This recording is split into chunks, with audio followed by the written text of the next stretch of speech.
today I'm going to share 2 ways to make tamales using 2 different types of meat and herdez sauces.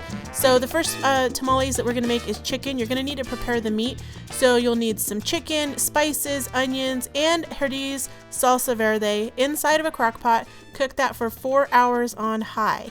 Now we're going to do the same thing with the pork. We'll add the spices, the herbs, and the herdez salsa casera, the house salsa, and cook that on high for 4 hours. Next, you need to soften the corn husks. So you're going to soak those in water for at least an hour. Overnight is better. And then put a plate in the pot or in the sink to hold the corn husks down because they're going to want to float.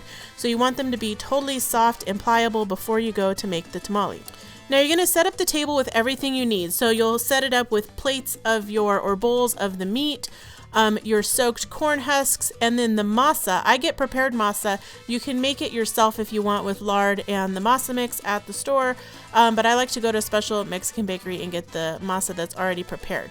So what you'll do is hold the corn husk in your hand, take a spoonful of the masa, spread it out into about a 4x6 area onto the wide part of the corn husk, spoon the meat in the middle, and then roll it up. And you'll fold that bottom section up so that it holds all the meat and everything in. So here you can see it in real time. The masa that we're using is a little bit thicker than what I'm used to, so we went a little bit slow. And my mom is also doing the tamales with me. It's a little bit easier to do the masa if you lay the corn husk on the table. So if you have like hand problems, it's easier if you lay it on the table. So you can see she spooned the masa into the tamale, and then she's going to put the meat inside. Now, depending on if you like to have very generous tamales, you'll put more meat. If you want to make lots of skinny ones and you like the masa more, you'll put less meat and have it be more skinny. So you'll roll it up, and then you can see that she just takes the bottom and then bends it up. Now some people tie them with strips of corn husk or with string. We don't. We just fold it up, and then it usually will stay in place. So you can see here that I'm also putting the meat there in the tamale and filling it up. And you want also to make sure that the meat is juicy. If your meat is dry, like this meat has lots of sauce on it, we use the herdez jar salsa, but we also use enchilada sauce because you want it to be super, super juicy. And in the chicken, we use chicken broth as well. So over on my website, you can see the list of all the ingredients that we used and the exact measurements.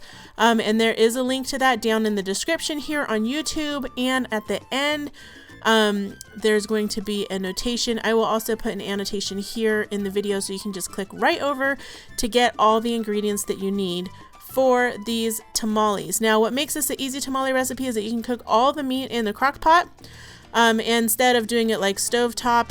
And there's all the tips that we've learned from my mom and my grandma, and that have been passed down. So after you have all of your tamales done, we stack them in a bowl. You're going to put them in the pot to steam.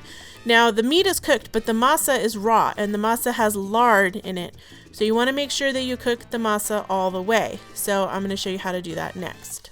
Now you'll need a really, really large pot, and you're going to put a mug or a bowl in the center of it and stack the tamales all around the mug or the bowl so that they stay upright. You'll add about 2 inches of water and then put it on low, or put it on medium to get it up to heat, and then put it on low so that it will steam.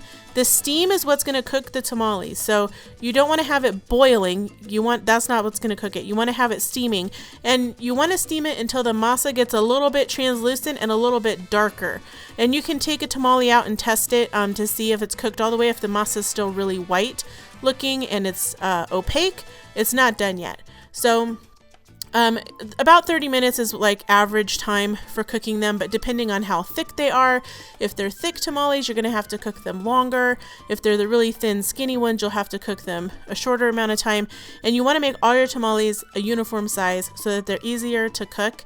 And another way to do it is if you had a tamale basket, but we don't. So if you had a tamale basket, that holds all the tamales upright inside of the pot. So I hope that you enjoyed this tutorial on how to make tamales. It's super easy. It's just a long process, but they taste really good and you can freeze them and eat them all year long.